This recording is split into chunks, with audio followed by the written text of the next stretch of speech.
이 영상은 2019년도 상하반기 모듈형 NCS 출제 분석을 통해 만든 2020년 대비 영상입니다.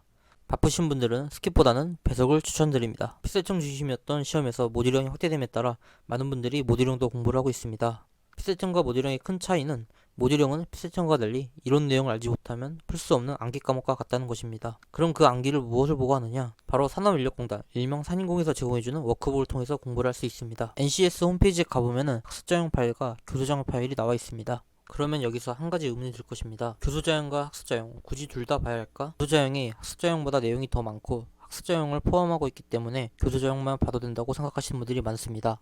결론부터 말하면 둘 다 봐야 합니다. 이번 영상에서는 학습자용과 교수자용을 비교해 보도록 하겠습니다. 여러분들이 공부하실 때 교수자용보다는 학습자용이 더 읽기 편하실 겁니다. 왼쪽이 학습자용, 오른쪽이 교수자용입니다. 왼쪽과 오른쪽의 차이가 보이시나요? 학습자용은 기능, 해결 방법, 시간, 업무 수행 과정에 따른 문제 유형이 보기 좋게 정리되어 있습니다. 반면 교수자용은 그냥 쭉 길게 쓰여져 있습니다. 똑같은 내용이지만 학습자용은 창의적 사고의 의미, 특징 이렇게 제목이 정리되어 있습니다. 반면 교수자용은 없습니다. 둘 다 제목이 있지만 학습자용 같은 경우에는 소제목을 한번 다시 나뉘어 있습니다. 자, 이처럼 교수자용보다는 학습자용이 더 정리가 잘 되어 있는 것을 확인할 수가 있습니다. 워크북에는 사례, 활동, 내용 파트가 있습니다. 내용 파트의 설명은 교수자용보다 학습자용에 더 많이 있습니다. 문제 해결 수합 분석을 보면 교수자용과 달리 학습자용은 수학 분석 방법, 이거 수학 전략 수립 방법 이렇게 추가 내용이 있는 것을 확인할 수가 있습니다. 자원관리 시간계획 파트를 보면 60대 40의 규칙이 있습니다.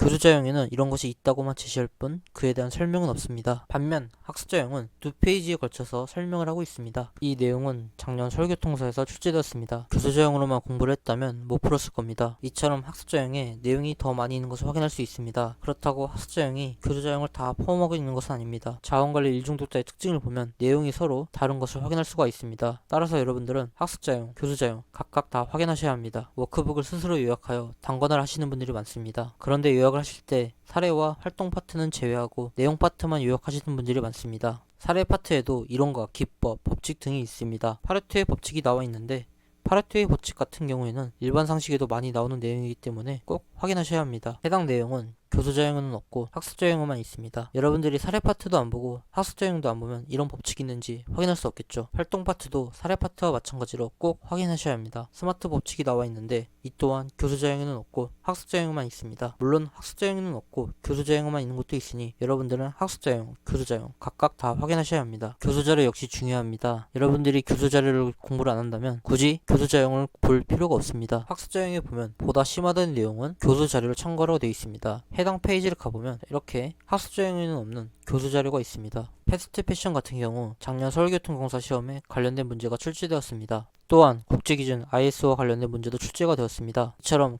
교수자료도 시험에 나올 수 있기 때문에 확인하셔야 합니다. 워크북에는 오타와 오류가 있습니다. 오타 같은 경우 공부하는데 큰 불편함은 없습니다. 하지만 오류는 수험자들이 많이 혼란스러워합니다. 자원관리에서 예산관리 파트를 보면 학습자용과 교수자용 그림이 다른 것을 확인할 수가 있습니다. 학습자용은 올바르게 되어 있고 교수자용은 오류입니다. 학습자용에 오류가 없는 것은 아닙니다. 자원관리에서 시간관리 파트를 보면 학습자용과 교수자용 모두 오류가 있습니다. 이 그림에서는 가격 인상이 틀린 내용입니다. 이 내용은 작년 서울교통공사에서도 시험이 출제가 되었으며 논란 문제가 되었습니다. 산인공 측에서는 오류를 인정했습니다. 시간 단축으로 비용 절감 또는 이익 증가로 기업에서 가격을 인하할 수 있는 여건이 발생하여 가격 인상이 아니라 가격 경쟁력 확보라는 표현이 더 적절하다고 발표했습니다. 오류는 제가 다른 영상에서 더 구체적으로 다루도록 하겠습니다. 앞에서 확인한 것처럼 교수자용뿐만 아니라 학습자용도 공부를 해야 합니다. 또한 내용 파트뿐만 아니라 사례 파트, 활동 파트, 교수자료도 꼼꼼히 봐야 합니다. 현재 많은 출판사에서 모듈형 문제집을 출간하고 있습니다. 문제집에는 모듈형 이론 요약이 수록되어 있는데 워크북 모든 내용들을 다 요약하진 않았습니다. 그래서 저는 교수자용과 학습자용을 합친 요약본을 만들어 보려고 하니 관심 있으신 분들은 제 카페에서 확인해 주시면 감사하겠습니다.